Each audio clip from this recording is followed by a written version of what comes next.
أعوذ بالله من الشيطان الرجيم. بسم الله الرحمن الرحيم. ولقد أوحينا إلى موسى أن أسر بعبادي فاضرب لهم طريقا في البحر يبسا لا تخاف دركا ولا تخشى فأتبعهم فرعون بجنوده فغشيهم من اليم ما غشيهم وأضل فرعون قومه وما هدى. سورہ طٰہٰ آیت نمبر 77۔ سیدنا موسیٰ علیہ الصلاۃ والتسلیم کی زندگی کا پہلا واقعہ اس صورت میں جو شجاعت کے لیے بیان ہونا تھا وہ تھا وحی کا۔ دوسرا واقعہ فرعون کے دربار میں جا کر تبلیغ کا۔ تیسرا واقعہ فرعون کے ساتھ مقابلے کا۔ یہ تین واقعات گزر چکے اور یہ اب چوتھا واقعہ ہے۔ وہ جو تین واقعات تھے وہ امت دعوت یعنی جنہوں نے سیدنا موسیٰ علیہ السلام کو قبول نہیں کیا تھا، اجابت نہیں کی تھی، صرف دعوت حضرت دیتے رہے، اور دوسری قوم تھی امت اجابت یعنی حضرت کو قبول کر لیا تھا انہوں نے۔ تو یہ اب امت اجابت کے واقعات شروع ہیں۔ امت دعوت میں کچھ لوگ تو تھے نا جو مغلوب تھے، تھوڑے تھے جنہوں نے حضرت کو قبول فرمایا، جیسے رجل مؤمن من آل فرعون، اور اسی طرح امت اجابت میں بھی تھوڑے لوگ ہوں گے جنہوں نے حضرت کو قبول نہیں کیا، مثلا قارون یا سامری، یہ لوگ تو یہ بھی اسی طرح تھوڑے ہیں جس طرح وہاں اجابت والے تھوڑے تھے۔ تو اب یہ دوسری قوم کی طرف حضرت کی بیان شروع ہو گئے، شجاعت، کیونکہ عرض کیا تھا جی کہ یہ جو حضرت مشن لے کر آئے تھے نا، دو کی باتیں چل رہی ہیں، کیونکہ پیغمبر دو ہیں، کیونکہ مشن بھی دو ہے کہ توحید فی الحاکمیت جو توحید فی الالوہیت شروع ہوئی تھی حضرت نوح علیہ السلام سے، تو توحید فی الحاکمیت والالوہیت دونوں شروع ہوئی کہاں جی؟ حضرت موسیٰ علیہ السلام سے، اور لیکن توحید فی الحاکمیت کا غلبہ ہے، جس طرح توحید فی الالوہیت کا غلبہ تھا حضرت نوح علیہ السلام کے زمانے میں، تو توحید فی الحاکمیت کا غلبہ ہے حضرت سیدنا موسیٰ علیہ السلام کے زمانے میں۔ اس لیے آپ کو سجدے، نیازیں، شرک وغیرہ ایسی باتیں حضرت کے پورے واقعے میں ایک آدھ لفظ ملے گا توحید فی الالوہیت کے بارے میں۔ کیا جی؟ لا الہ کے الفاظ ملیں گے، یا وَيَذَرَكَ وَآلِهَتَكَ کے الفاظ ملیں گے، باقی رب الاعلیٰ کی بنیاد میں ٹکر ہوگی۔ اس نے کہا تھا رب الاعلیٰ، تو رب اسے کہتے ہیں جو جس کے احکام مانے جائیں، اس لیے اللہ فرماتے ہیں تم یہ کہنا لا يتخذ بعضنا بعضا اربابا من دون اللہ، تو رب الاعلیٰ وہ اپنے آپ کو کہتا تھا نا، تو اس لیے حقیقی جو مشن ہوگا، جو غلبہ ہوگا، جو زور ہوگا، وہ توحید فی الحاکمیت کا ہوگا۔ اس لیے وہ کہتا تھا، سورہ القصص میں آپ پڑھیں گے انشاءاللہ، ما علمت لکم من الہ غیری، میرے علاوہ کوئی الہ نہیں ہے، فرعون کہتا تھا۔ تو اس لیے توحید فی الحاکمیت پر زور ہے سیدنا موسیٰ علیہ السلام کا۔ اور سورہ صافات میں جب جائیں گے نا، وہاں بھی آپ کو اسپیشل ربط دکھاؤں گا کہ اللہ کریم نے اس صورت میں انداز ایسا عجیب اپنایا ہے کہ بندہ حیران ہو جاتا ہے کہ اس قدر بھی قوت قرآن کے اندر موجود ہے جی، جس میں سارے خطیبانہ جملے نیچے پڑ جاتے ہیں۔ وہاں بھی سیدنا موسیٰ علیہ الصلاۃ والتسلیم اور ہارون علیہ السلام کا ذکر آئے گا، تو وہاں کیا ہوگا؟ وَآتَيْنَاهُمَ الْكِتَابَ الْمُسْتَبِينَ وَهَدَيْنَاهُمَ الصِّرَاطَ الْمُسْتَقِيمَ، یعنی کتاب المستبین، حکم نامہ ہم نے ان کو واضح دیا تھا۔ سارے واقعات کو چھوڑ کر حضرت موسیٰ اور ہارون کا جب ذکر ہوگا تو کتاب المستبین کا ذکر ہوگا صرف۔ اس کا مطلب ہے توحید فی الحاکمیت اصل تھی۔ اسی طرح سورہ نازعات میں جب واقعہ آئے گا تو سارے واقعات کے ایک کے لیے ایک ایک لفظ، ایک ایک جملہ، ایک ایک حرف ٹچ کر کے اللہ چند آیتوں میں سارا واقعہ بیان کر دیں گے، لیکن وہاں اسپیشل توحید فی الحاکمیت کا ذکر آئے گا کہ اس نے کہا تھا انا ربکم الاعلی۔ تو اس کا مطلب کہ سیدنا موسیٰ علیہ الصلوۃ والتسلیم دونوں قسم کے پیغام لے کر آئے تھے، لیکن بڑا جو پیغام تھا وہ کیا تھا؟ توحید فی الحاکمیت کا، کیونکہ ایک حاکم مطلق اور متردد اور سرکش حاکم سے ٹکر ہونی تھی جو سب سے زیادہ غالب بڑا بننا چاہتا تھا۔ ان فرعون علا فی الارض، بڑا جابر اور سرکش بن چکا تھا، تو اس لیے دو پیغمبر آئے، دو پیغام لے کر آئے، اور آگے قومیں بھی دو آئیں، تو فرعون اور اب امت اجابت کا ذکر آئے گا۔ اس کی حاکمیت کا رد کرتے رہے سیدنا موسیٰ علیہ الصلوۃ والتسلیم، لیکن اب یہاں آ کر قوم والے شرک میں اتنے مبتلا نہیں تھے، بلکہ بعد میں آ کر انہیں سامری تھوڑا سا گمراہ کرے گا نا، لیکن وہ بھی توبہ طائب ہو جائیں گے۔ لیکن یہاں وہاں حاکم ہونا بیان کر رہے تھے اور اس قوم میں حکم بیان کرتے رہیں گے۔ سیدنا موسیٰ علیہ الصلوۃ والتسلیم اس قوم میں اللہ کا حکم بیان کرتے رہیں گے، یہ حکم ہے، یہ حکم ہے، یہ حکم ہے۔ اس لیے تورات جب ملتی ہے تو امت اجابت میں جب تبلیغ شروع ہوئی ہے تورات اس وقت ملتی ہے، کیونکہ تورات کا لفظی معنی بھی قانون ہے۔ مزے کی بات تو یہ سنو نا، لفظی معنی بھی اس کا قانون ہے، اس کا مطلب ہے قانون قانون قانون، یہ اس قوم کے اندر غلبہ ہے، سمجھا جی؟ تو یہ طرز آپ نے یاد رکھنی ہے، لا تجدون فی غیرہ، اس کے اندر زور یہی دکھانا ہے، منظر یہی دکھانا ہے، تب جا کر آیات کے اشکال ختم ہوں گے جی، جتنا مرضی زور لگا لیں تب جا کر آپ پر آیات فٹ ہوں گی مضمون کے مطابق، کیونکہ تورات کا لفظی معنی بھی قانون تھا۔ تو اس لیے جی اب امت اجابت کی بات شروع ہوئی، اب حکم خدا بندی شروع ہو گئے، پہلے حاکم غیر کی تردید ہوتی رہی، اب حکم کی شروع ہو گئے جی، حکم کا لاگو کرنا۔ اور کیسے احکام لاگو ہوں گے؟ حاکم کی تردید ہو یا حکم کا نفاذ ہو، دونوں میں شجاعت تو چاہیے نا، تو اس لیے اللہ نے دونوں واقعوں کو یہاں بیان فرمایا، دونوں قسم کے واقعوں کو، کیونکہ سورت کا مضمون جو ہے یہ شجاعت والا تھا۔ اب یہ چند جملے جو میں پیش کر رہا ہوں اگر آپ کو سمجھ آ رہے ہیں تو بہت ہی اچھا، ورنہ اس کے لیے آپ کو 200 تفسیریں کھنگالنی پڑیں گی۔ متداول تفسیریں اس وقت 200 ہیں جی، 200 تفاسیر کھنگالیں، ان کے اندر بڑے لوگ ہیں نا تو بڑی بڑی باتیں کر جائیں گے، وہ یہ چھوٹی باتوں کو بمشکل کوئی ایک آدھ جملہ کر کے سمجھا جاتے ہیں، لہذا اس کے لیے بڑا کھنگالنا پڑتا ہے۔ لیکن اللہ رحمت فرمائے حضرت رئیس المفسرین مولانا حسین علی الوانی رحمہ اللہ پر کہ انہوں نے بڑے شارٹ پوائنٹ میں یہی باتیں سمجھائی ہیں۔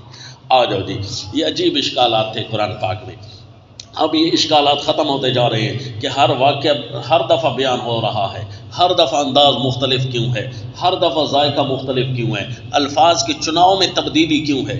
کہیں تو بنی اسرائیل کا واقعہ جب شروع ہوتا ہے تو ابتدا سے شروع کرتے ہیں، اور کہیں صرف ہجرت سے شروع کرتے ہیں، یہاں صرف ہجرت سے شروع ہو رہا ہے یہ واقعہ۔ سنو جی، بسم اللہ الرحمن الرحیم، وَلَقَدْ أَوْحَيْنَا إِلَى مُوسَىٰ أَنْ أَسْرِ بِعِبَادِي فَاضْرِبْ لَهُمْ طَرِيقًا فِي الْبَحْرِ يَبَسًا لَا تَخَافُ دَرَكًا وَلَا تَخْشَىٰ۔ اس کا مطلب ہے احکام جب نافذ ہونے ہیں تو وہ دار الامن میں نافذ ہوتے ہیں، دار الحرب میں یا دار الکفر میں، دار الحرب نہ ہو تو دار الکفر ہو، تو دار الکفر ہو یا دار الحرب ہو، وہاں اللہ تعالیٰ کے احکام کا نفاذ ظالم دنیا نہیں کرنے دیتی، اس لیے یا تو ہجرت ضروری ہے یا اس جگہ کی خلافت ضروری ہے، تو اللہ نے یہاں سے ہجرت کرنے کا حکم دیا۔ وَلَقَدْ أَوْحَيْنَا إِلَى مُوسَىٰ، احکام کا نفاذ ہونے لگائے، ہم نے وحی کی حضرت موسیٰ علیہ السلام کی طرف، ان اسر بعبادی، کہ لے نکل میرے بندوں کو، ان اسر لے نکل رات کو، کیونکہ یہ رات کے لیے صیغہ استعمال ہوتا ہے، صرف سیر مراد نہیں، رات کے لیے اسر، سبحان الذی اسرا، تو لیلن کو وہاں باہر نکالا تاکید کے لیے، اسرا بعبدہ لیلن، تو اسر لے نکل رات کو یا رات سے ہی میرے بندوں کو، فَاضْرِبْ لَهُمْ طَرِيقًا فِي الْبَحْرِ يَبَسًا۔ اب اس سے پہلے جتنے بھی باتیں ہیں نا وہ ساری کی ساری اس صورت میں بیان نہیں کی، مثلا سورہ یونس میں آتا ہے کہ حضرت بڑا قوم کو خطاب کرتے رہے کہ تم کوئی دعا کرتے رہو، مظلوم سے تمہاری جان چھوٹے، تمہارے لیے کوئی اللہ راہ نکالے۔ پھر حضرت موسیٰ علیہ السلام دعا کرتے رہے، دعا کے بعد اللہ نے فرمایا کہ تم اپنے گھروں میں ٹھہرے رہو، ان تبوأ لقومکما بمصر بیوتا، تو یہاں ٹھہرے رہو، امید ہے کہ تمہارے لیے کوئی راستہ نکل آئے گا۔ پھر اللہ نے اچانک ہجرت کا حکم فرما دیا، تو وہ ہجرت کا حکم یہاں سے شروع ہوا، کیونکہ ہجرت شروع کرتے ہی بہادری چاہیے۔ اپنا ملک و قوم چھوڑا جاتا ہے، اپنی جگہ چھوڑی جاتی ہے، تو کافی زور دکھانا چاہیے، سب کو چھوڑ چھاڑ کر ایک اللہ کے دین کو سامنے صرف رکھا جاتا ہے۔ کوئی چیز نہ زمین بکتی ہے اور نہ زمین کو وہ بچا سکتا ہے، نہ اپنا گھر کو بکتا ہے اور نہ کوئی بندہ بچا سکتا ہے، اسے اونے پونے چھوڑ کر آنا پڑتا ہے۔ تو اس لیے شجاعت اصل وہاں سے شروع ہوتی ہے نا، تو مضمون صورت میں بھی تشجیع ہے، تو اس لیے بات بھی وہیں سے شروع کی۔ فَاضْرِبْ لَهُمْ طَرِيقًا فِي الْبَحْرِ يَبَسًا، تو پھر آگے آ جائے گا دریا۔ اب وہ سارا واقعہ قرآن یہاں سے چھوڑ گیا، کیوں جی؟ مضمون صورت اور چل رہا ہے، عنوان اور چل رہا ہے، واقعہ چھوڑ گئے کہ اب وہاں پہنچے اور وہ کہنے لگے اِنَّا لَمُدْرَكُونَ۔ حضرت نے فرمایا ایسا نہیں ہو سکتا، پھر اللہ نے فرمایا کہ ان کے لیے راستے بناؤ۔ اب دریا سے جب کوئی گزرنے لگے تو اور پانی خشک ہو جائے، پہلے تو یہ منظر ہی ہے بتناک ہوگا، پانی کا خشک ہونا، جہاں برفیں جم جاتی ہیں نا تو وہاں لوگ ندیوں کے اوپر سے گزرتے ہیں کیونکہ وہ برف جم جاتی ہے، لیکن ان کا چلنا بڑی ہوشیاری سے نہیں ہوتا، بڑے کانپ کانپ کر چل رہے ہوتے ہیں کہ ابھی پاؤں پھسلا، ابھی کوئی نیچے پانی کچا آیا، ابھی برف ٹوٹی، ہم اندر چلے جائیں گے۔ اور جن علاقوں کے اندر ایسی ندیاں ہیں نا کہ حتیٰ کہ اتنی سخت بھی ندیاں آ جاتی ہیں، سخت سردی آ جاتی ہے کہ وہاں ٹرک چلتے ہیں، ہم نے دیکھے ہیں جی، دریاؤں کے اوپر کیا چل رہے ہیں، ٹرک چل رہی ہیں، اور ان کو محسوس ہو جاتا ہے کہ اس علاقے میں یہ جب پانی جب جمتا ہے نا تو بڑی بڑی سڑکوں سے بھی پکا ہو جاتا ہے، تو وہاں نیچے ٹہروں کے نیچے زنجیر باندھ کر وہاں سے اوپر سے گزر رہے ہوتے ہیں۔ تو بہرحال وہاں سے گزرتے ہوئے نئے بندے کا گزرنا تو کافی کانپ کانپ کر گزرتا ہے نا، ڈر ڈر کر گزرتا ہے کہ یہاں کسی وقت گڑا نہ آ جائے۔ تو فرمایا وہی اسی لفظ کو شروع کیا جہاں سے بہادری شروع ہونی تھی کہ یہاں سے گزرنا، چونکہ ہم تمہیں اچانک سے وہاں سے گزروائیں گے لہذا ڈرنا نہیں، تو اللہ بہادری سمجھا رہے ہیں۔ فَاضْرِبْ لَهُمْ طَرِيقًا فِي الْبَحْرِ يَبَسًا، پھر ڈال دے ان کے لیے طریقاً راستہ سمندر میں، فَاضْرِبْ ڈال دے ان کے لیے راستہ سمندر میں، یَبَسًا سوکھا، اتنا سوکھا راستہ ہوگا کہ کیچڑ سے بھی نہیں ڈرنا، کیچڑ بھی نہیں ہوگا۔ لا تخافوا، نہ تمہیں خطرہ ہوگا، درکن آپ پکڑنے کا، ولا تخشا، اور نہ ڈر ہوگا ڈوبنے کا، نہ ڈر ڈوبنے کا اور نہ خطرہ ہوگا آپ پکڑنے کا۔ فَأَتْبَعَهُمْ فِرْعَوْنُ بِجُنُودِهِ فَغَشِيَهُمْ مِنَ الْيَمِّ مَا غَشِيَهُمْ، یہ آپ کو انشاءاللہ بتائیں گے سورہ شعراء کے اندر کہ بندہ بھولتا تو نہیں ہے، وہ بھول کیسے گئے۔ دریا کو روزانہ آنا جانا وہیں سے ہوتا ہے تو وہاں سے بندہ بھول تو نہیں جاتا، تو خشکی کا راستہ انہوں نے خود کیوں نہیں اپنایا تھا؟ تو وہیں جا کر آپ کو بھی سمجھاؤں گا کہ وہ جو دریا کی شکل ایسی تھی نا، پاٹ اتنا بڑا تھا جس طرح یہ وی کی شکل ہے، آج کل بھی وہ دریا اسی طرح قائم ہے وی کی شکل کا۔ تو یہاں سے بندہ نکلنے کا ارادہ یہاں سے ہو نا، لیکن پاٹ اتنا بڑا ہے کہ بندہ یہاں سے نکلنے کے بجائے اس جگہ پر آ کر پھنس جاتا ہے اور فوراً راستہ تبدیل کرتے ہوئے بڑا ٹائم لگتا ہے، چونکہ وی شکل کا ہے نا، یہاں سے انہوں نے نکلنا تھا تو یہاں آ کر ٹکر گئے، تو اس لیے انہوں نے کہا ہو راستہ تو بھول گئے، ہم نے تھوڑا سا ٹیڑھا ہو کر نکلنا تھا تاکہ خشکی کی طرف سے نکل جاتے، لیکن یہ کیسی جگہ آ گئی کہ ہم یہاں پھنس گئے۔ تو پھر وہیں سے اللہ تعالیٰ نے اس دریا کو خشک کروا دیا، وہاں سے نکل گئے۔ اب جو فرعون ہے وہ پیچھے لایا جی اپنے لشکروں کو، تو اللہ شجاعت والے موقع پر مدد دکھا رہا ہے کہ دیکھو تم بہادری کرنا نا دین پر، اللہ تمہاری مدد ایسے کرے گا۔ اب وہ دنیا کی جابر حکومت پیچھے چلی آ رہی ہے، پورا لاؤ لشکر لے کر آ رہی ہے، اور آگے جو بندگان خدا ہیں وہ وہاں سے گزرنے والے ہوں گے، تو یہاں بہادری آپس میں آمنا سامنا کرے گی۔ فَأَتْبَعَهُمْ فِرْعَوْنُ بِجُنُودِهِ، پھر پیچھا کیا ان کا فرعون نے اپنے لشکروں کو لے کر، بِجُنُودِهِ جی اپنے لشکروں کو لے کر، فَغَشِيَهُمْ مِنَ الْيَمِّ مَا غَشِيَهُمْ، پھر ڈھانپ لیا ان کو من الیم پانی نے، ما غشیہم جیسا کہ ڈھانپ لیا، جیسا ڈھانپنا ہوتا ہے نا پانی کو اسی طرح ڈھانپ لیا۔ پھسلتے تودے یعنی وہ جو کالطود العظیم بڑے بڑے تودے نہیں ہوتے سڑک کے، بڑی بڑی سلیپیں، اسی طرح جی سلیپیں بن گئی۔ اب یہ گزرتے جا رہے ہیں، ایک ذہن یہ آتا ہے کہ وہاں سے پانی اٹھا ہوگا، درمیان میں راستے بن گئے ہوں گے اور اطراف میں جو ہے برف کے تودے کھڑے ہو گئے ہوں گے، اور ایک یہ ہے کہ دریا خود سارا کا سارا برف کی طرح بن گیا ہوگا، شیشے کی طرح، اور اوپر سے وہ گزرتے جا رہے ہیں۔ تو یہاں سے ہی محسوس ہوتا ہے کہ پانی کو جو ڈھانپ لیا ہے، فغشیہم پانی نے ان کو ڈھانپ لیا۔ کیا مطلب ہے جی؟ فغشیہم من الیم جیسا کہ پانی ڈھانپ لیتا ہے، جہاں سے انہوں نے گزرنا تھا نا اس ساری جگہ کو پانی نے ڈھانپ لیا۔ نیچے راستہ تھا، اوپر پانی تھا، لیکن پانی خشک ہو گیا، برف بن گئی، تو اس کا مطلب ہے پانی نے ڈھانپ لیا تھا۔ تو پانی وہاں سے ہٹ نہیں گیا تھا بلکہ پانی نے ڈھانپ لیا تھا۔ تو یہ ایک صورت ہے، دونوں صورتیں ٹھیک ہیں، واللہ عالم جی۔ فغشیہم من الیم ما غشیہم واضل فرعون قومہ وما ہدی، بہکایا فرعون نے اپنی قوم کو۔ ایک طرف وہ بھی بہادری کے نعرے لگانے والا اور ایک طرف موحدین بھی بہادری کے نعرے لگانے والے تھے جی۔ ان کو بہادر بنایا تھا اللہ نے، اور وہ اپنے ذام میں بہادر بنا ہوا تھا، اور وہ کہتا تھا ما اریکم الا ما ارا وما اہدیکم الا سبیل الرشاد، جو میں دیکھتا ہوں نا اپنی قوت فراست سے، میں قوم کو بھی اسی طرح عقل مند کرنا چاہتا ہوں۔ وما اہدیکم الا سبیل الرشاد، میں قوم کو بالکل سیدھا راستہ دکھاؤں گا، یہ اس کا دعویٰ ہوتا تھا۔ تو اللہ فرماتے ہیں وَأَضَلَّ قَوْمَهُ وَأَضَلَّ فِرْعَوْنُ قَوْمَهُ وَمَا هَدَى، ما اہدیکم کو جو نعرہ تھا نا وہ پورا نہ کر سکا، ما ہدا، اس نے اپنی قوم کو بہکایا اور نہ سمجھا سکا ان کو حق کی راہ۔ یا بنی اسرائیل، لہذا بنی اسرائیل پار کر آئے، دشمن غرق ہو گیا، جو پار کر آئے وہ ادھر چلے گئے، اور جو باقی تھے حضرت نے پورا علاقہ اپنا مفتوح قرار دے دیا۔ وہاں پر بھی حکومت ہے، کوئی دریا کو پار کر کے آئے وہاں بھی الگ حکومت، یہاں بھی الگ حکومت۔ یا بنی اسرائیل قد انجیناکم من عدوکم، اے بنی اسرائیل ہم نے تمہیں نجات دی۔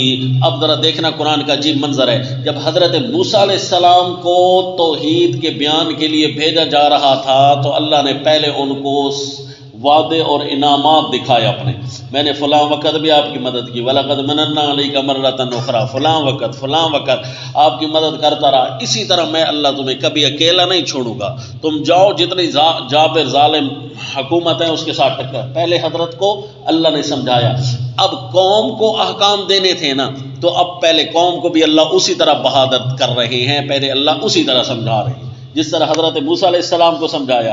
اب دیکھو قوم کو اللہ تعالیٰ انعام یاد دلا رہے ہیں۔ یا بنی اسرائیل، اے بنی اسرائیل، قد انجیناکم من عدوکم وواعدناکم جانب الطور الایمن۔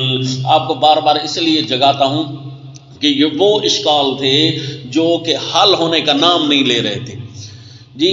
اب یہاں پر نکات تو بہت سارے ہیں علوم القرآن کے، کہ یہاں پر فلاں منادا اور فلاں ندا اور یہاں پر فلاں صیغہ، اب ایک آگے صیغہ آ رہا ہے آپ کو وہاں پسانا ہے جی۔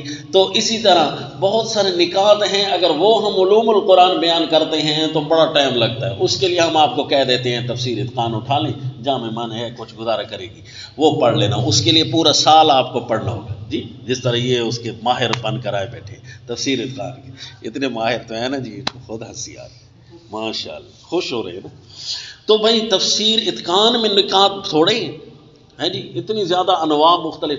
تو یہاں پر جو اسپیشلی اشکالات تھے، اب یہ تو صرف باتیں نظر آئیں گی نا، تو اللہ بھی تو یہی باتیں فرما رہی ہیں، انہی باتوں کو سمجھنا ہے کہ یہ واقعہ یہاں پر کیسے فٹ ہو رہا ہے، بڑی مشکل ہے جی۔ اس کے لیے یہاں بھی دردیں ہونے لگ جاتی ہیں، یہاں بھی دردیں ڈھونڈ کر کبھی نہ کبھی بندہ تھک جاتا ہے۔ لیکن یہ تو اللہ کے احسان ہے کہ اللہ نے خود فرمایا کہ قرآن میں نے اعزاز اور انعام رکھا ہے کہ وَلَقَدْ يَسَّرْنَا الْقُرْآنَ، مشکل سے مشکل بات ہم آسان کر دیتے ہیں، بس صرف اتنا ہوتا ہے کہ تنکے کے پیچھے پہاڑ چھپا ہوا ہوتا ہے، تھوڑا سا ہٹاؤ مشکل حل ہو جائے گی۔ یہ جی اللہ سمجھانے لگ گئے، اے بنی اسرائیل احکام پر تم نے عمل کرنا ہے، میں اللہ تمہاری مدد کرتا رہوں گا۔ جو بھی تقوی اختیار کرتا ہے اللہ اس کے لیے راستے بناتے ہیں نا، من یتق اللہ یجعل لہ مخرجا۔ لہذا آئندہ کی زندگی میں پورا متقی بن کر رہنا، آج تمہیں مشکلات سے نکالا ہے نا، آئندہ بھی نکلتے رہو گے۔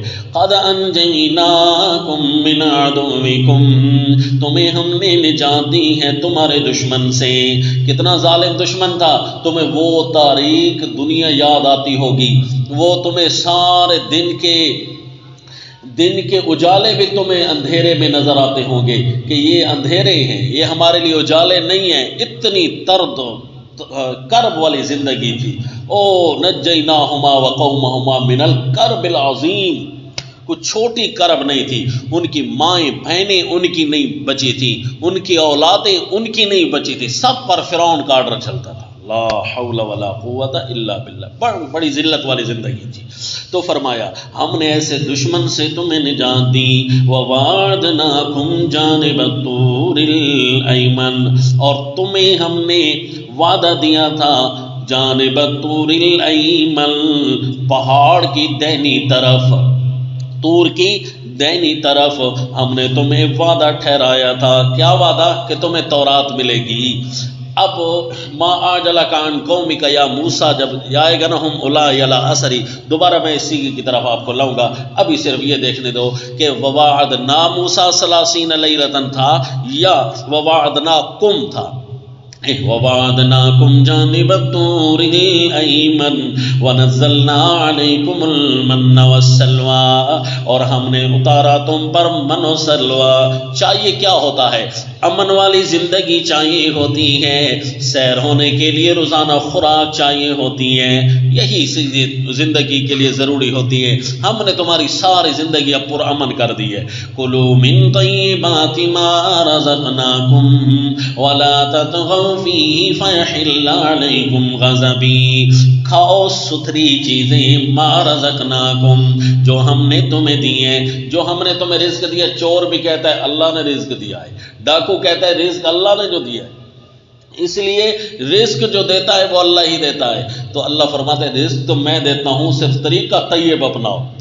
گائے جو ہم نے دی ہے تو اس کو کھاؤ، اسی طرح تو نہیں نا، ذبح کرو، طیب کرو، پاک کرو، تو حلال تو ہے لیکن پاک کر کے تم نے کھانی ہے، یعنی اس کو پہلے ذبح کرنا ہے، ذبح کر کے اس کو کھانا ہے۔ رزق تو تمہیں اللہ دیتا ہے، اب تمہارا اپنا چناؤ پاک ہونا چاہیے، چناؤ ناپاک نہیں ہونا چاہیے۔ اس لیے فرمایا کُلُوا مِن طَیِّبَاتِ مَا رَزَقْنَاکُمْ، کھاؤ ان ستھری چیزوں سے جو ہم نے تمہیں دی ہیں، وَلَا تَطْغَوْا فِیہِ فَیَحِلَّ عَلَیکُمْ غَضَبِی وَمَن یَحْلِلْ عَلَیہِ غَضَبِی فَقَدْ هَوَىٰ۔ کھاؤ ان ستھری چیزوں سے جو تمہیں ہم نے دی ہیں۔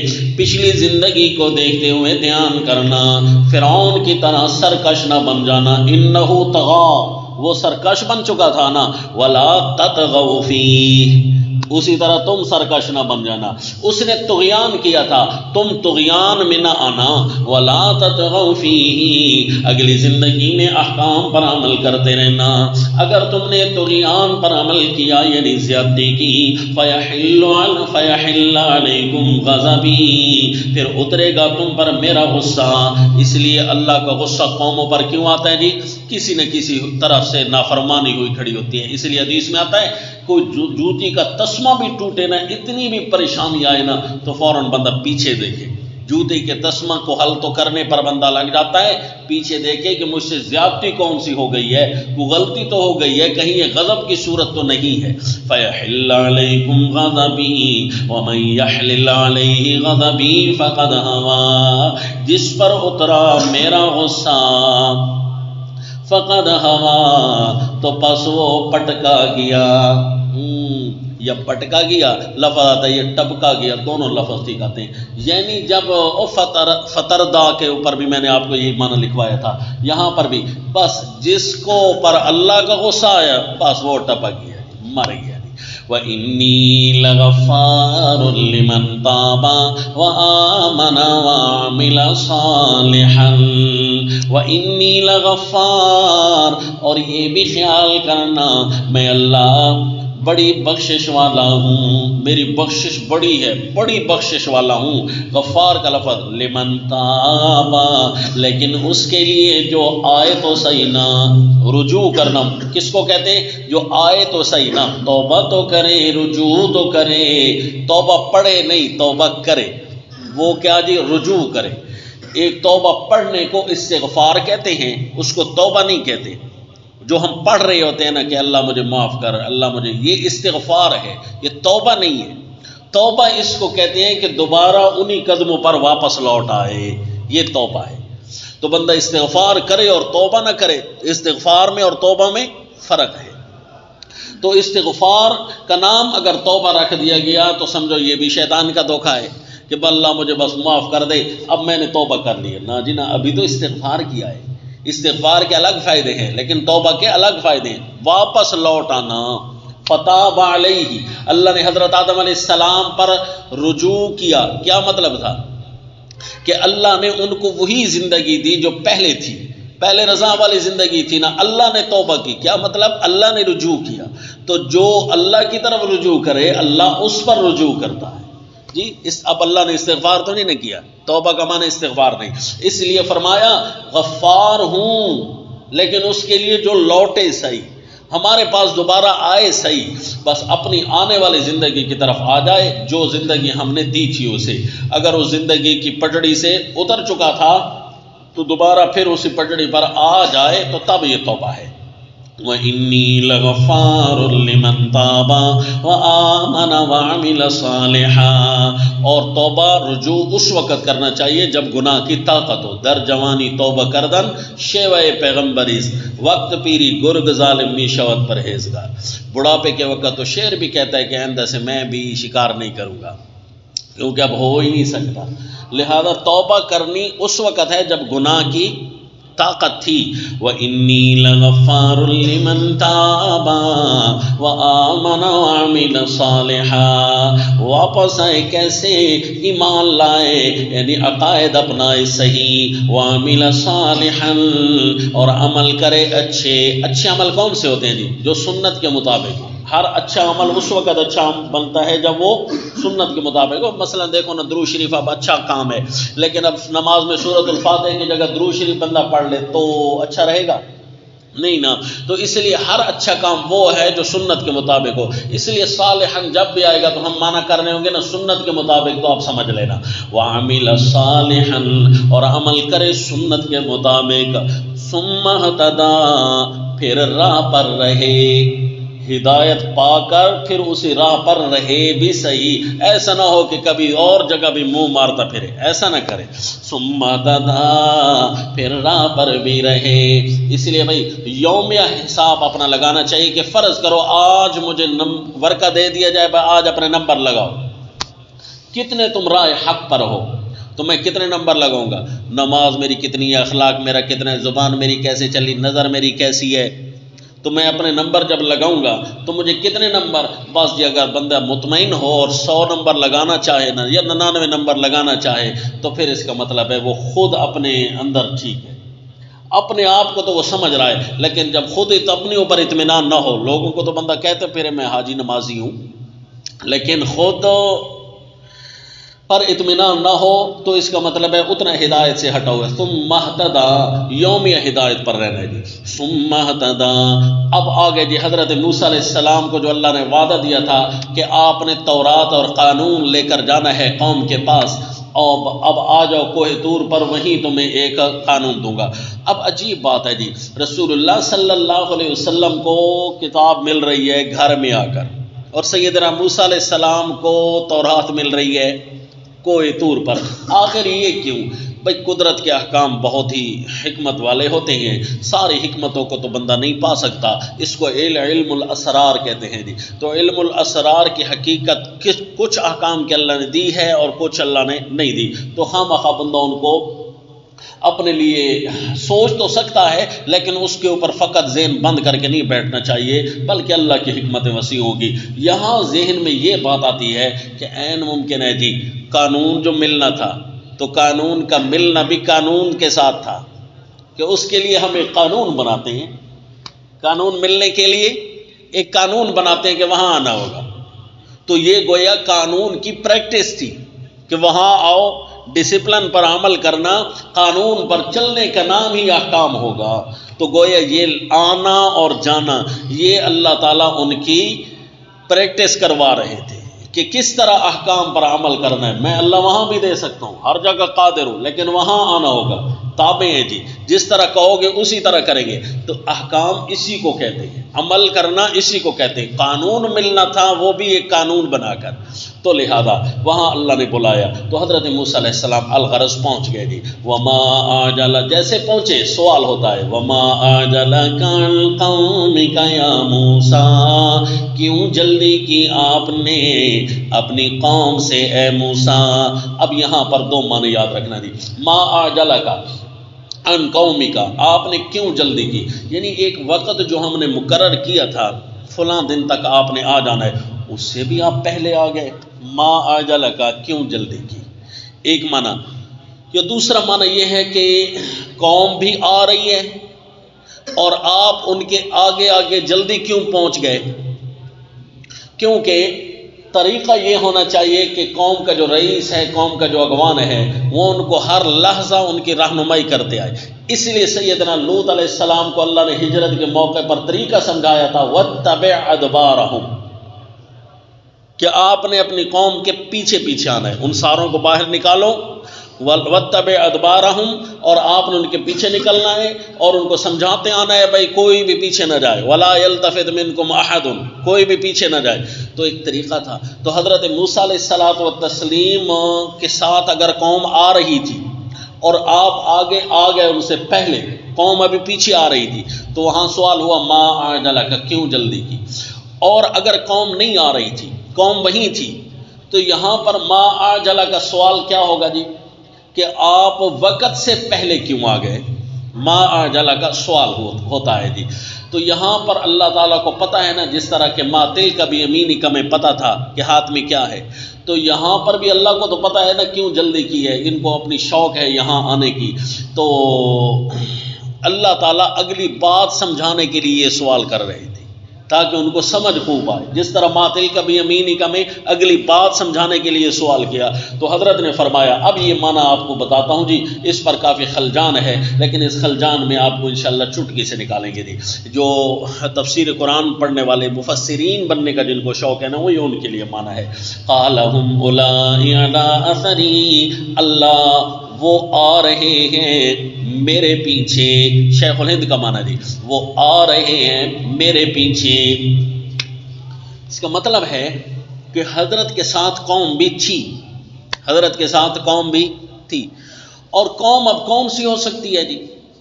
وَاخْتَارَ مُوسَىٰ قَوْمَهُ 70 رَجُلًا لِمِيقَاتِنَا، عین ممکن ہے وہاں سے وہ 70 بندے مراد ہوں جو تورات ملنے کے بعد دوسرے چکر پر حضرت کے ساتھ آئے تھے کوئی طور پر، اگر تو یہ دوسرا چکر ہے، لیکن ثابت یہ ہوتا ہے کہ یہ دوسرا چکر نہیں تھا، یہ لگتا تو پہلا چکر ہے نا، کیونکہ ابھی تورات کی تختیاں لے کر آئیں گے اور پھر وہ تورات کی تختیاں ایک طرف رکھ کر قوم پر غصہ دکھائیں گے۔ وہ آتا ہے نا جی کہ وَأَلْقَى الْأَلْوَاحَ وَأَخَذَ بِرَأْسِ أَخِيهِ يَجُرُّ إِلَيْهِ، تو اس کا مطلب ہے یہ پہلا سفر تھا۔ قوم سے مراد وہ راجے نہیں ہے جو 70 راجے، وہ تو دوسرے سفر میں ساتھ جائیں گے نا، جب حضرت کتاب لے کر جائیں گے نا تورات، قوم والے کہیں گے نہیں تو اپنی طرف سے لے کر آئے، یہ خدا نے نہیں دی، تو حضرت فرمائیں گے اور پھر اللہ تعالیٰ فرما رہے ہیں کہ تم کوہ طور پر اسی طرح آؤ، تمہیں وہاں پر کوئی نہ کوئی نشانی دکھائی جائے، تو پھر دوسرے چکر میں حضرت 70 افراد کو لے کر گئے تھے۔ وَاخْتَارَ مُوسَىٰ قَوْمَهُ 70 رَجُلًا، تو پھر یہ کون تھے؟ ہم اولائی علی اثری، تفسیر ابن کثیر جو میرے سامنے اس وقت پڑھی ہیں، تفسیر ابن کثیر ہے، تفسیر المانی ہے، تفسیر بیضاوی ہے، تفسیر جلالین ہے، تفسیر نصفی ہے، ان ساری تفسیروں نے یہی مطلب لکھا جی، ساری تفسیریں۔ تفسیر کبیر نے بھی یہی لفظ لکھ دیا، حالانکہ وہ ایک ایک لفظ پر کافی تنقید کرتے ہیں۔ ہم اولائی علی اثری، کہ وہ اللہ میرے پیچھے آ رہے ہیں، بس میں تھوڑا سا ان کے آگے آ گیا، پھر یہاں پر ایک لمبا بحث چھڑ نکلی کہ یہ آنا ممنوع تھا پہلے یا غیر ممنوع تھا. تو یہ اب نکات القرآن سے، علوم القرآن سے ان کا تعلق ہو گیا.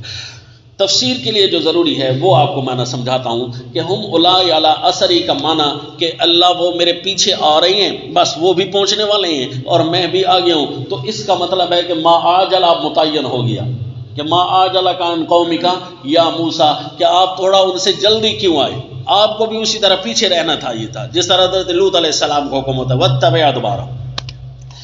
تو اس وقت جی ہم اولائی کا معنی صیغہ، ہم اولائی، اولائی خبر اول ہے، ہم اولائی اللہ وہ یہ ہے خبر، علی اثری خبر بعد الخبر، وہ یہ ہے میرے پیچھے آ رہے ہیں. خبر بعد الخبر، مبتدا ہم ہو گیا نا، اور خبر بعد الخبر، یہ دو خبریں ہو جائیں. اولا بھی خبر ہے اور علی اثری بھی کیا بن جائے گی خبر. تو ایک مبتدا کی دو خبریں، وہو الغفور الودود ذو العرش المجید، ایک مبتدا کی کئی خبریں ہو سکتی ہیں. تو اگر تو یہ مطلب ہے، اور اگر یہ مطلب نہیں ہے، اس دوسرا مطلب جو بھی بیان کر رہا ہوں نا، یہ اساتذہ سے ہم نے پڑھا ہے، سنا ہے، ابھی تک مجھے تفسیر میں نہیں مل رہا.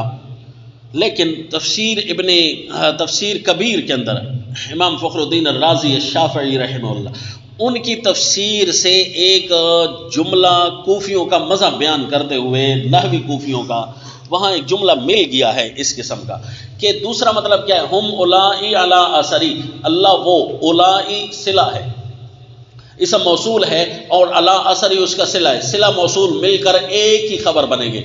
اللہ ہم اولائی علی اثری، اللہ وہ میرے نقش قدم پر ہیں. اس کا مطلب ہے تو قوم کو چھوڑ کر یہاں جلدی کیوں آ گیا، وقت سے پہلے قوم تو وہیں بیٹھی ہے، آ نہیں رہی، قوم وہیں بیٹھی ہے، لیکن آپ ان کو جلدی، اب ما آجل یہاں متعین ہو جائے گا کہ قوم کو وہاں پہنچا کر آپ کیوں آئے،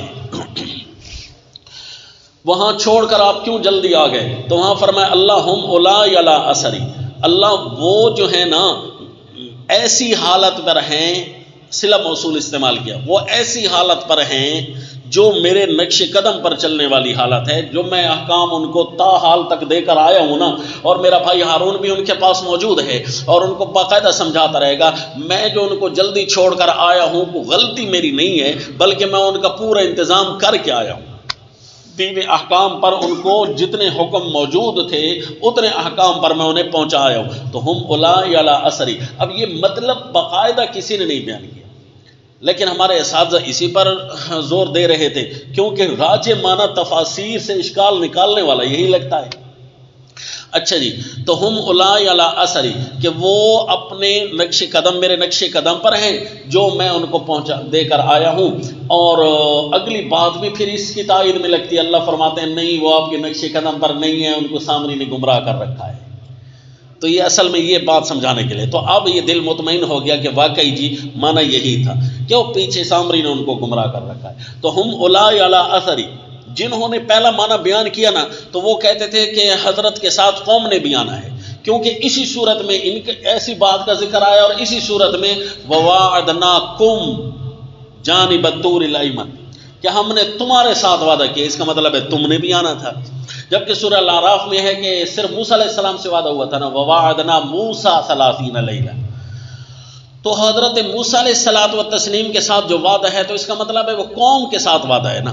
الم یعدکم ربکم وعدا حسنا، حضرت جب واپس جائیں گے تو قوم کو فرمائیں گے الم یعدکم ربکم وعدا حسنا، کہ اللہ نے تمہارے ساتھ اچھا وعدہ نہیں کیا تھا کہ تمہیں تورات ملنے والی ہے. تو یہ مطلب تھا، نہ یہ کہ انہوں نے بھی ساتھ آنا تھا. وہ جو حضرت موسیٰ علیہ السلام کو کتاب ملنے کا وعدہ اور انعام کے طور پر کتاب ملنی تھی، وہ تو قوم کے لیے بھی تو وہی انعام تھا. تو اس لیے جی وَوَاعَدْنَاكُمْ بھی اپنی جگہ پر لگ گیا. لہذا معنی کیا متعین ہوا جی کہ قوم والوں نے ساتھ نہیں آنا تھا بلکہ وہ وہیں رہیں گے. اور اس کا جو دوسرا معنی ہے وہ متعین ہے. اور کوفیوں کا جو مذہب ہے، نحوی کوفیوں کا، وہ کہتے ہیں اولائی یہ اسم موصول ہے اور علی اثری یہ اس کا صلہ ہے. یہ صلہ موصول مل کر خبر بنتے ہیں، تو یہ ایک ہی خبر ہوگی، پھر خبر بعد الخبر نہیں رہے گی. تو یہ نقطہ مجبوری تھا اس آیت کو بیان کرنے کے لیے. قال ہم اولائی علی اثری، اللہ نے فرمایا حضرت موسیٰ علیہ السلام فرما رہے ہیں کہ اے اللہ وہ ہیں میرے نقش قدم پر. شیخ الہند نے جو معنی کیا تو وہ پہلی تفسیر کے مطابق تھا جو عمومی چل رہی ہے. وہ میرے نقش قدم پر ہیں اے اللہ. ان کو جلدی کچھ عرصہ ان کے پاس مزید ٹھہر جاتا اور ان کو صبح شام ابھی وہ قوم نکلی ہے جو غلامیت کی زندگی سے، کوئی ان کا اپنا عقل نہیں ہے، سارا عقل ان کا فرعون کے کنٹرول میں ہوتا تھا، لہذا اپنی کوئی بات سوچتے سمجھتے بیچارے نہیں ہیں. غلام قوم کی یہ ذہنیت ہوتی ہے نا کہ وہ اپنا عقل استعمال نہیں کرتے. غلام قوم ہوتی ہے نا جی، کیا کریں، ہم بھی غلام قوم ہے نا، اس لیے ہماری زبانوں پر بھی زیادہ اپنے آقاؤں والی لغت چڑھ چکی ہے. کیا کریں، اپنی زبان کو ہم وقت نہیں دے رہے ہوتے یا عربی کو. کیوں جی؟ کہ غلام جو ہے، ہم پیدا ہوئے تو غلام ہیں. الیاذ باللہ، اللہ ہمیں ان غلامیت کے دوروں سے نکالے. لیکن ہم خود ہیں کہ غلامیت کو پسند کرتے ہیں. ہم خود روزانہ ہر 5 سال بعد ٹھپا جمہوریت پر لگا کر آ جاتے ہیں کہ ٹھیک ہے جی ہم بھی غلام، کیونکہ ذہن ہمارا اپنا نہیں ہے. تو حضرت کو نے فرمایا کہ وہاں مجھے ٹھہرنا چاہیے تو تھا کہ وہ قوم غلام ذہن کی ہے، ان کو بار بار ہر بات سمجھانی پڑتی ہے. لیکن میں اللہ اس لیے آیا ہوں اجلت الیک رب لترضی، تاکہ تو اور خوش ہو جائے، تاکہ تو اور خوش ہو جائے. کیونکہ اللہ کا حکم مانتے ہوئے بندہ زیادہ خوشی دکھائے نا، نماز تو پڑھنی ہے، تھوڑا پہلے بندہ آ کر تھوڑا انتظار میں بیٹھ جاتا ہے تو اور زیادہ ثواب ملنے لگ جاتا ہے. جتنا نماز کے انتظار میں کوئی بیٹھتا ہے اس کو نماز ہی کا ثواب اللہ دینا شروع کر دیتے ہیں. اب مثلا آپ کو استاد نے کہا جی پانی تو لے آؤ، تو آپ پہلے اٹھے،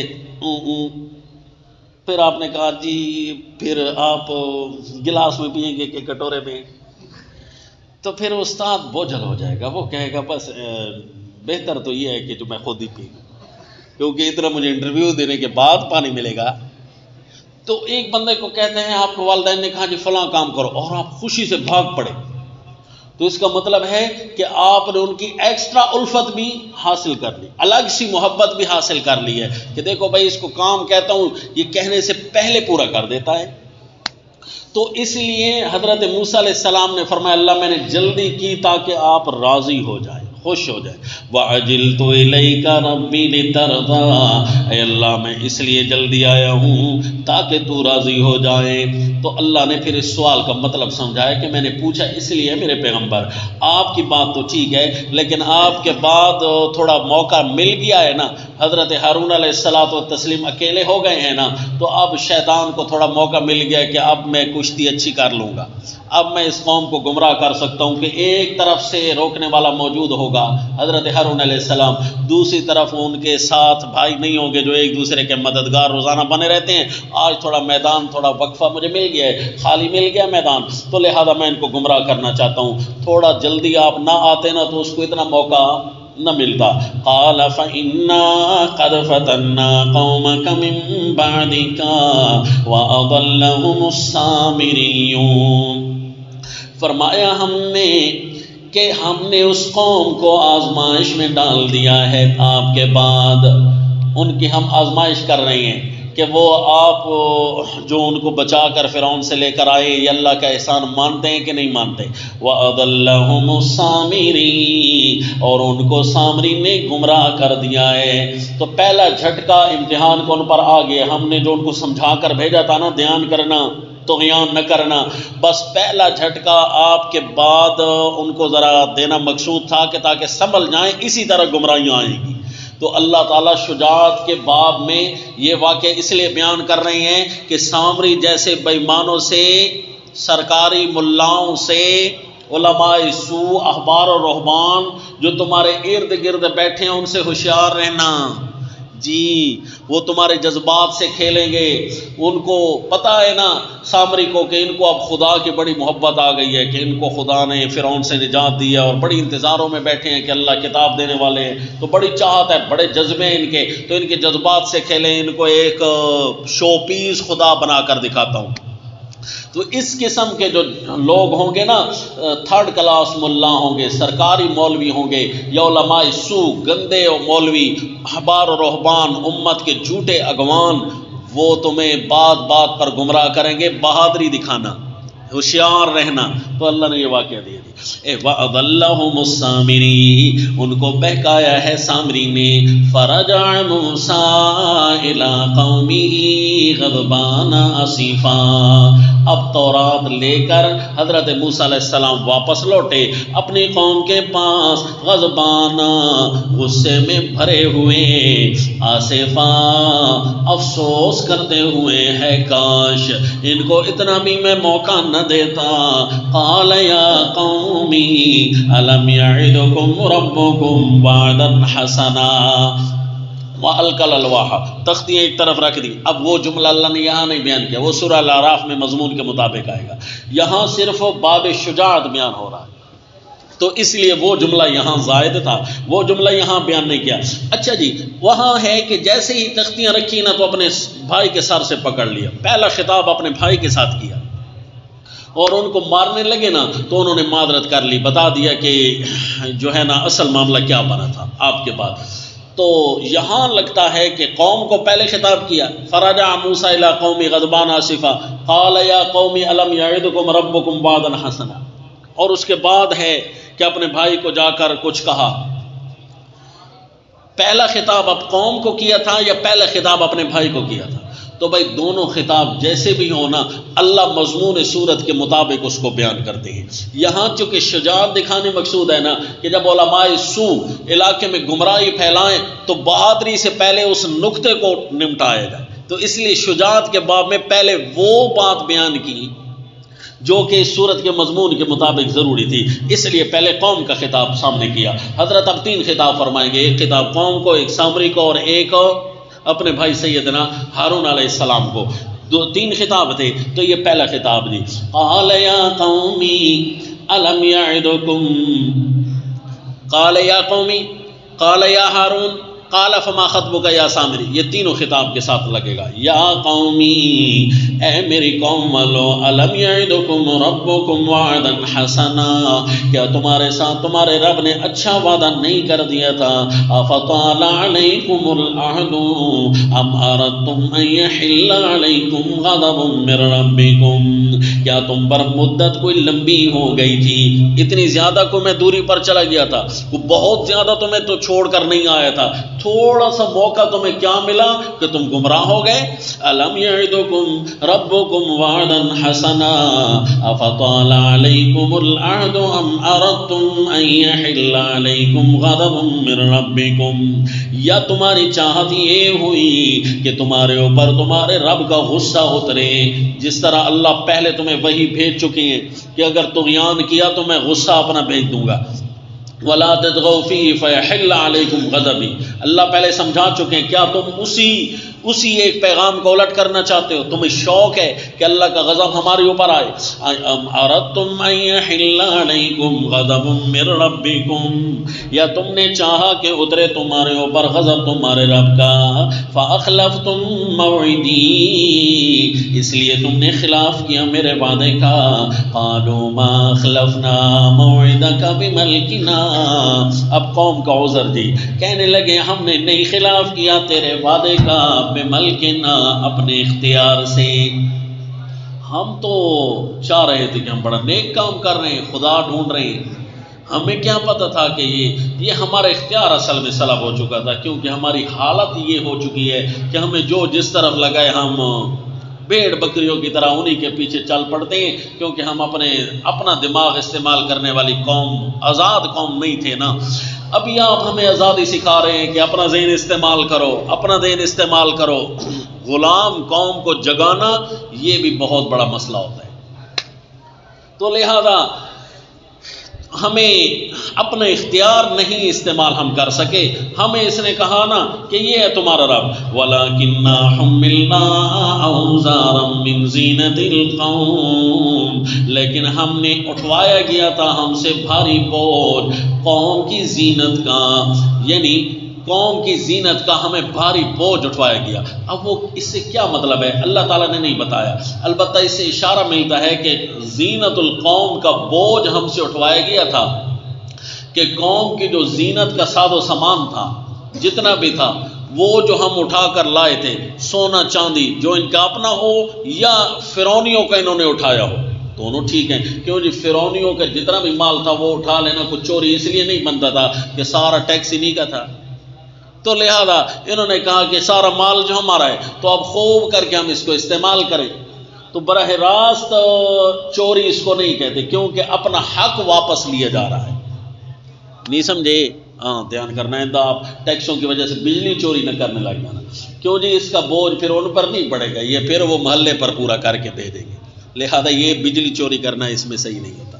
لہذا ہاں آپ کا اپنا حق ہے براہ راست وہ آپ اس کو اٹھا سکتے ہیں جس کا اثر صرف اسی لٹیرے پر پڑے جس ڈاکو نے تمہارا مال چرایا. تو اس کا اب اگر ڈاکو سے مال آپ چھوٹا سے چرا رہے ہیں، ڈاکو نے آپ کا جیبہ کاٹا اور آپ نے اس کا دوسرا جیب کاٹ لیا، تو اپنی رقم اٹھا کر باقیوں سے بائی ڈاک بھیج دیں. تو یہ چوری اور ڈاکہ نہیں کہتے. تو اس نے کہا جی ہم قوم فرعون، اگر تو یہ سونا چاندی فرعون کا تھا نا تو فرعون کا انہوں نے اٹھایا ہوا تھا. یہاں جو آئے نا تو یہاں تو سب کچھ عیش و عشرت کا موجود تھا، من و سلوہ بھی ملتا تھا، بادل بھی آ جاتے تھے سایہ کرنے کے لیے، کھانے پینے کی چیزیں بھی وافر تھی. سونا چاندی تو بندہ اس لیے سنبھال کر رکھتا ہے کہ کوئی آگے کام آئیں گے. وہاں اب آگے جب جن قوم کے پاس من و سلوہ آ رہا ہو تو وہ اگلی بات کو نہیں سوچتے، وہ پھینک دیتے، پھینک دو جی اس کو سونا چاندی. تو اب وہ سامری تھا نا بے ایمان، اس کو پتہ چل گیا. اس نے کہا کہ اس کو اٹھا لیتے ہیں سونے چاندی کے، اس کے ساتھ کچھ شرارت کرتے ہیں. تو کیا جی اب سامری بھی من و سلوہ کھا رہا تھا جی، اور بنی اسرائیل بھی من و سلوہ کھا رہی تھی. حلال تو دونوں کے پیٹوں میں جا رہا تھا نا. کیا خیال ہے؟ مدرسہ کی روٹی پر قیاس نہ کرنا کہ سارے کھا تو مدرسے کی روٹی نہیں، پھر ایک پڑھتا کیوں اور دوسرا لڑتا کیوں ہے. یہ اپنے اوپر آپ قیاس بے شک بعد میں کرتے رہیں، لیکن سوچیں صحیح کہ دونوں کے پیٹوں میں من و سلوہ جا رہا تھا، لیکن ایک کی نیت خراب تھی. نیت خراب ہونا تو پھر جو چیز پہن رہے ہیں جو کھا رہے ہیں نا وہ بھی پھر الٹا اثر کرے گی. اگر نیت صحیح ہے تو پھر جو مرضی کھا پی، پھر انشاءاللہ نیت تیری صاف ہے تو منزل بڑی آسان ہے. اس کا مطلب ہے نیت اس کی ٹھیک نہیں تھی. کھا تو وہ بھی من و سلوہ رہا تھا. فَقَذَفْنَاهَا، ہم نے جب اس کو پھینکا نا تو فَكَذَلِكَ أَلْقَى السَّامِرِي، سامری بڑا انجینئر اپنے آپ کو سمجھتا تھا. اس نے کیا کیا جی، سونے چاندی کو پگھلا کر اس نے کہا میں اپنی، آپ کو اللہ نے انجینئر بنایا ہے، عقل مند بنایا ہے، تو اس کے لیے قوم کے لیے رہنمائی اچھی کر کے کریں. لیکن جو انجینئر اپنے آپ کو شیطان بنا دے، تو یہ انجینئر تھا اور کہنے لگا کہ میں اپنی ان صلاحیتوں کو شیطنت پر استعمال کرتا ہوں. کیا جی اس نے نئی انجینئرنگ کی. کیا جی اس کو ایک سانچے میں ڈال کر سونا چاندی پگھلا کر ایک بچھڑے کی شکل بنا دی. اچھا اس کو یہ آئیڈیا کیسے آیا ہوگا؟ شیطان تو تھا نا، شیطان کے لیے آئیڈیا تو وافر ہوتے ہیں، شیطانی آئیڈیا ان کے طوفانی دماغ میں کافی گونج رہے ہوتے ہیں. لیکن یہ آئیڈیا اس کو کیسے آیا ہوگا؟ عین ممکن ہے کہ جب وہ دریا کو عبور کر رہے تھے نا، وہاں پر ایک قوم کو انہوں نے دیکھا تھا کہ وہاں پر وہ انہوں نے ایک الہ بنا رکھا تھا. تو قوم والے کیا کہہ رہے ہیں؟ اجعل لنا الہا کما لہم آلیہ. تو اس نے کہا اس کا مطلب ہے ان کو الہ بنا. حضرت موسیٰ علیہ السلام کو کہنے لگے نا کہ اس قوم کا خدا ہے، کوئی ہمارے سامنے بھی خدا کا فوٹو پڑا ہو کہ ہمیں بھی مزہ آئے. یہ جو اس کا مطلب ہے کسی قوم کو دیکھ کر اپنے مذہب کو اسی طرح تراشنا، یہ غلام ذہنیت کی بات ہے. ہمیں اللہ نے آزاد پیدا کیا اور آزاد مذہب دیا ہے اور کتاب اللہ جیسا امتیاز ہمیں دیا ہے، تو ہم کسی کے غلام کیوں بنیں؟ تو فرعون اس سامری کو آئیڈیا آیا، اس کا مطلب ہے اس قوم کی ذہنیت ابھی تک یہاں ہے، ان کو ایک خدا چاہیے. تو اس نے کیا کیا جی، اس بچھڑے کی شکل کا بنایا. بڑا بچھڑا بن کر نکلے گا سونے چاندی کا، بڑے چمکے گا. سونے کے اوپر جب سورج کی دھوپ پڑے گی تو کافی لشکاریں مارے گا. تو اب قوم والے دیکھنا، یہ جو قوم ہوتی ہے نا عقل کی غلام، وہ بتیوں کے پیچھے بھاگ پڑتی ہے. وہ دیکھتی ہے کہ جس دربار پر زیادہ لائٹنگ کر دو، وہ کہتے ہیں ماشاءاللہ بکہ نور بنا ہوا ہے. وہ تو بھائی باپڈا والوں کا کمال ہے، نورانیت اس کو کہتی ہیں جس میں لائٹنگ زیادہ ہو. تو اس نے کہا یہ قوم غلام ہے، اس غلام قوم کو صرف شائننگ پر ڈال دو، صرف ان کو لشکاروں پر ڈال دو نا، تو یہ قوم دیکھنا سجدے میں گر جائے گی. تو اس نے اسی طرح کیا جی. انہوں نے کہا جیسے اس نے نکالا فَأَخْرَجَ لَهُمْ عِجْلًا، بس نکالا ان کے لیے ایک بچھڑا، جَسَدًا ایک دھڑ، بس بت کھڑا کیا، دھڑ تھا، لہو خوار جس میں آواز گائے کی تھی، خوارن گائے کی آواز. بھئی گائے کی آواز کس طرح؟ اس نے کوئی ایسا اس کا نظام بنایا جس سے اس کے شعبدے کو قوم سمجھ نہ سکی. وہ اصل میں کیا تھا جی؟ وہ ہو سکتا ہے عقلاً ایسا ممکن ہے کہ اس بچھڑے کے اندر جو ہے نا اس نے کوئی سوراخ ایسے رکھے کہ ان ساروں کا جو آؤٹ پٹ بنایا نا، یعنی ہوا نکلنے کی جگہ وہ منہ کے ذریعے سے بنائی. بانسری اور سیٹی کے اندر آپ ہوا داخل کرتے ہیں نا منہ کے اندر سے، تو اس کا جو آؤٹ پٹ ہوتا ہے نکلنے کی والی جگہ، تو اس کے اندر عجیب قسم کی آوازیں نکلتی ہیں. تو یہ بانسری بھی اسی طرح ہوتی ہے، سیٹی بھی اسی طرح ہوتی ہے. تو بچھڑے کا منہ بھی اسی نے ایسا بنایا کہ ہوا کا اخراج آؤٹ پٹ جو ہے اس کے منہ سے، تو جب بھی ہوا کہیں سے چلتی نا وہ اس کا رخ ادھر موڑتا، تو ہوا جب اس کے جسم سے داخل ہوتی نا تو منہ سے ایسے نکلتی تھی جیسے کوئی بول رہا ہو، کوئی بچھڑا باں باں کر رہا ہو، یا کوئی آوازیں عجیب سی سائرن سی بج رہی ہیں. مثلا لوگ اسی طرح سائرن کی آوازیں پیدا کرنے کے لیے کئی قسم کے ڈیزائن، لوگ ایک آرٹیفیشل درخت بناتے ہیں، درختوں کے پتے آپس میں ایسے ٹکراتے ہیں کہ جب ہوا چلتی ہے نا تو پتے جب ایک دوسرے کے ساتھ لگتے ہیں تو عجیب سا سائرن بجتا ہے. تو جن آدمیوں کو اس انجینئرنگ کا پتہ نہ ہو کہ یہ کہاں سے سیٹیاں بجا رہا ہے تو وہ تو بندہ گمراہ ہو ہی جاتا ہے، بھول جاتا ہے، شعبدے کو سمجھ نہیں سکتا کہ یہ کیسے ہوا ہوگا. تو لہذا جب قوم نے دیکھا کہ بچھڑا بھی چمک رہا ہے اور آواز بھی بن رہی ہے تو شعبدے کو سمجھ نہ سکے، اس شیطان انجینئرنگ کے سے کیا جی بھول گئے. فنسیا، وہ کہنے لگا ہاذا الہکم، کیا بنائے جی سامری صاحب آج؟ تو اس نے کہا لو جی قوم لگتا ہے مجھ سے پوچھنے آ گئی ہے، ان کو بتاؤ یہ تمہارا خدا ہے. ہاں خدا اسی طرح ہوتے ہیں. ہاذا الہکم و الہ موسیٰ، اچھا یہ ہمارا الہ ہے، تو حضرت کس کے پاس گئے ہوئے ہیں؟ کرو فنسیا، یہی موسیٰ کا بھی الہ ہے لیکن وہ بھول چکا ہے. اب حضرت ہارون علیہ السلام آج منتیں کرنے لگ گئے. علماء حق شیطانوں کے خلاف بر وقت کارروائی بیچارے کرتے ہیں، لیکن جو قوم کے ذہن جب غلام ہونا بس وہ کہیں بند ہو جائے نا پھر علماء حق کی بات بھی نہیں سنتے، اللہ کے نبی کی بات بھی نہیں سنتے. حضرت سیدنا ہارون علیہ الصلوۃ والتسلیم میں اب کمی ہوگی جی؟ کوئی کمی نہیں ہوگی نا. تو لہذا قوم نے حضرت سمجھانے لگے بار بار. قوم نے کہا بھائی زیادہ تقریریں نہ کر، کیونکہ جواب تھا نہیں اللہ کے پیغمبر کی لاجواب باتوں کا. قوم نے کہا کہ بس لڑائی کے لیے ہم تیار ہو جائیں گے. ایک طرف اس نے خدا بنا کر دکھایا اور تو ایسے خدا کی باتیں کرتا ہے جو ہے ہی نہیں، یا تو بھی بنا کر لا. لا حول ولا قوت الا. اب یہی تھا کہ عالم جہاد بلند ہو جاتا. پوری باتیں سمجھائی. حضرت نے فرمایا کہ مجھے بھائی سمجھا کر گئے ہیں کہ قوم میں فتنہ نہ آنے دینا، قوم کو تقسیم نہ ہونے دینا، میرے بعد انتظار کرنا. یا ہارون اخلفنی فی قومی ولا تتبع سبیل المفسدین. مفسدین یہ چاہتے ہیں کہ قوم تقسیم ہو جائے، لہذا یہ مفسدین کی باتوں کے پر نہ چلنا، بس میرا انتظار کرنا. تو بس اس لیے علم جہاد صرف بلند نہیں کیا، باقی سمجھایا پورا حضرت نے. لیکن قوم تھی جی کہ لڑائی تک تو اس کا مطلب ہے پہنچ چکی تھی، تو حضرت کے ساتھ کوئی ہو گئے، کوئی ان کے ساتھ ہو گئے. تو بہرحال جی حضرت ہارون علیہ الصلوۃ والتسلیم نے انتہا درجے کی محنت کی. لیکن ایک طرف سامری کا چمکتا ہوا بچھڑا خدا کھڑا ہوا تھا اور دوسری طرف صرف جنت کے وعدے تھے. تو لوگ یہ چمکتے ہوئے باتوں کی طرف جاتے ہیں. جو دیکھ رہے ہیں جی ہمارے پاس یوٹیوب ہے، ہمارے پاس یہ سامنے ہے، موبائل پر خرچہ کیا ہوا ہم نے کافی.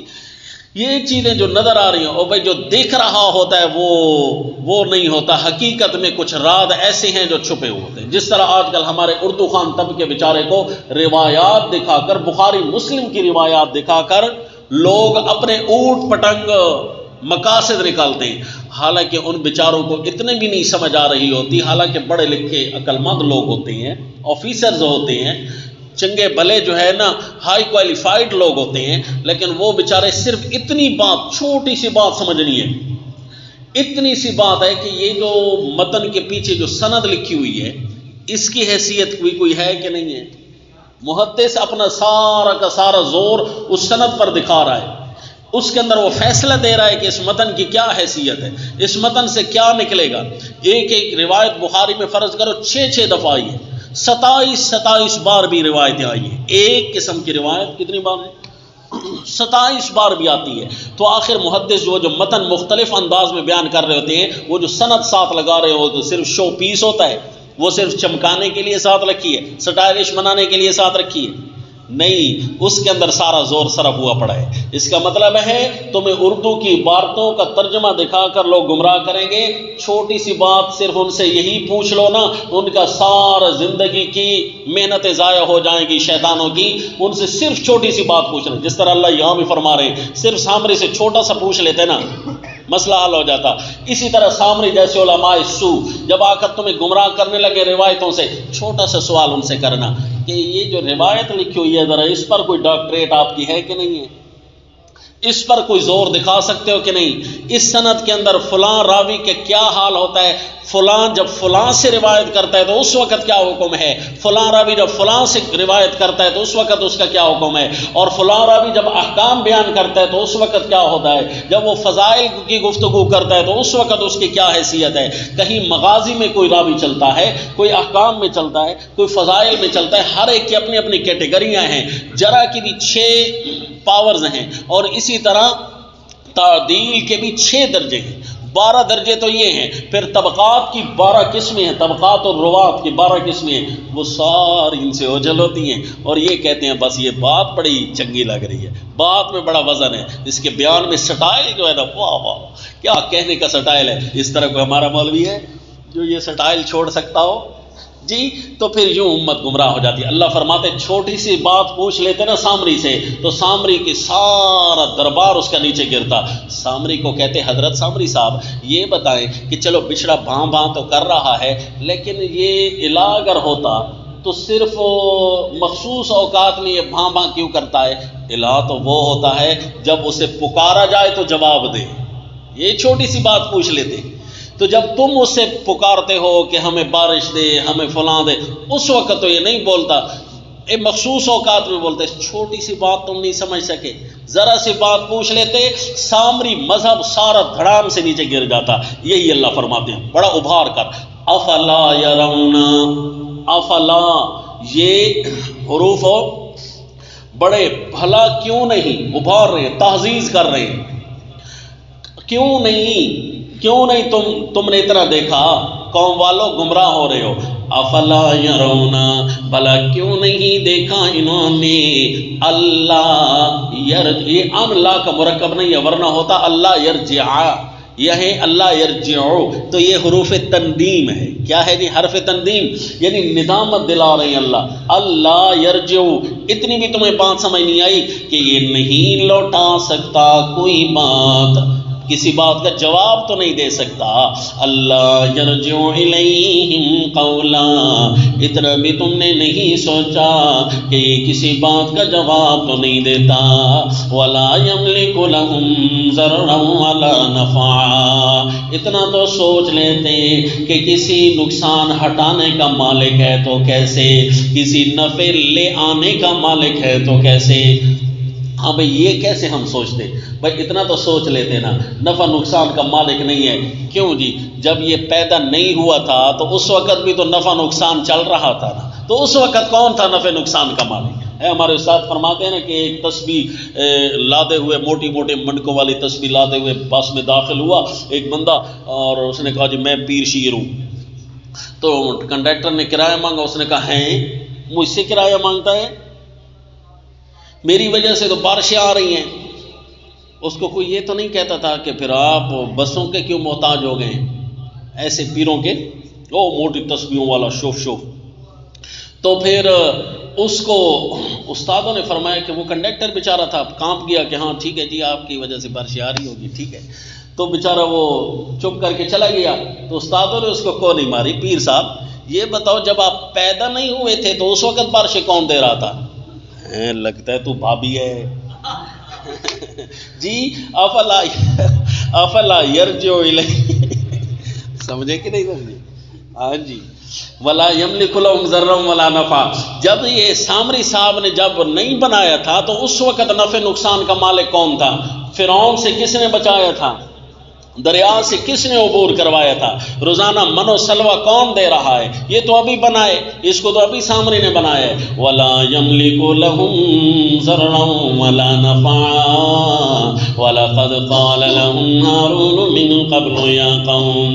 وقفہ کرنے کا کب موڈ ہوتا ہے آپ کا؟ وَلَقَدْ قَالَ لَهُمْ هَارُونُ مِن قَبْلُ يَا قَوْمُ، جب البتہ کہا اعتذار سیدنا ہارون علیہ السلام من جانب اللہ کی طرف سے سند اعتذار آئی کہ واقعی ہارون علیہ السلام نے پوری کوشش کی تھی۔ وَلَقَدْ قَالَ لَهُمْ هَارُونُ مِن قَبْلُ، اور البتہ تاکہ اگر یہ اپنے دماغ سے نہیں سوچ رہے تھے یہی باتیں تو حضرت ہارون ان کو سمجھاتے بھی رہے ہیں۔ وَلَقَدْ لیکن یہ سنتے جو نہیں تھے۔ وَلَقَدْ قَالَ لَهُمْ هَارُونُ مِن قَبْلُ، البتہ تاکہ کسی طرح فرماتے رہے ان کو حضرت ہارون علیہ السلام، یا قومی، اے میری قوم مان لو، انما فتنتم بہ، تمہیں اس سے آزمایا جا رہا ہے، اس کے شعبدوں سے واقف ہو جاؤ۔ لیکن کوئی شعبدہ کھولنے آئے تو صحیح نہ، لوگ آتے نہیں ہیں اور وہیں سے دور دور سے فیصلے کر کے گمراہ ہو جاتے ہیں۔ آؤ تو صحیح، بیٹھو تو صحیح، تحقیق تو کرو، ایک ایک شعبے کو ہم کھول کر تمہیں بتاتے ہیں کہ کہاں فراڈ چھپا ہوا ہے، کہاں آپ کو علماء سو نے گمراہ کر رکھا ہے۔ حضرت ہارون علیہ السلام کی کوئی سنتا تو وَإِنَّ رَبَّكُمُ الرَّحْمَنُ فَاتَّبِعُونِي، تمہارا رب وہ ہے جو رحمان ہے، جو بن مانگے تمہیں عطا کرنے والا ہے۔ یہ تو بچڑا بھی بنا ہے نا، رحمان تو وہ ہے جو تم نے مانگا نہیں تھا اس وقت بھی دے رہا تھا، بن مانگے عطا کرنے والے کو رحمان کہتے ہیں۔ وَإِنَّ رَبَّكُمُ الرَّحْمَنُ، نہ رب تمہارا فرعون ہے، نہ رب تمہارا یہ بچڑا ہے، بلکہ رب تمہارا رحمان ہے۔ فَاتَّبِعُونِي وَأَطِیعُوا أَمْرِی، سو میری راہ چلو، میری بات مان لو۔ کتنی تاکیدیں فرما رہے ہیں، میرے احکام کے پیچھے چلو، میری بات مان لو، میرے عمل کو دیکھو، میرے قول کو دیکھو۔ فَاتَّبِعُونِی وَأَطِیعُوا أَمْرِی، قالوا، کہتے قوم والے، گمراہ ہونے والے، لَن نَبْرَحَ عَلَیْهِ عَاکِفِینَ، ہم برابر یہی جمے بیٹھے رہیں گے۔ بڑی مشکلوں سے تو خدا ملا ہے، ہم یہیں بیٹھے رہیں گے، تیرے پاس آتے ہی نہیں ہیں۔ لَن نَبْرَحَ عَلَیْهِ عَاکِفِینَ، ہم برابر اسی پر لگے بیٹھے رہیں گے۔ ما برحا ما زالا پڑھا ہوا ہے نا آپ نے، ہمیشہ اسی پر لگے بیٹھے رہیں گے۔ حَتَّى يَرْجِعَ إِلَيْنَا مُوسَىٰ، حتیٰ کہ لوٹائیں ہمارے پاس موسیٰ۔ تو الخلاصہ یہ کہ حضرت سیدنا موسیٰ علیہ السلام و تسلیم کو ساری بات قوم والوں نے بتائی کہ اصل میں یہ تھا، اور حضرت ہارون علیہ السلام سمجھاتے تو رہے تھے لیکن اتنا موقع حضرت کو نہیں ملا کہ اس دوران اپنے بھائی سے پوچھ لیتے۔ آتے ہی نہ حضرت نے فرمایا، او جس مشن کے لیے ہم دونوں یہاں آئے تھے اس مشن کا پتہ نہیں میرے بھائی نے کیا کیا ہوگا۔ ہم جس مشن کو سنبھال کر فرعون کے ساتھ زندگی گزار کے اس کو شکست دے کر یہاں تک ہم پہنچے، پتہ نہیں میرے بھائی نے کیسا ایکشن لیا ہوگا۔ تو سیدنا ہارون علیہ الصلوۃ والتسلیم کے ساتھ خطاب شروع ہونے والا ہے۔ یہ وقفہ کر لیں، وقفے کے بعد یہ سبق پڑھیں گے انشاءاللہ۔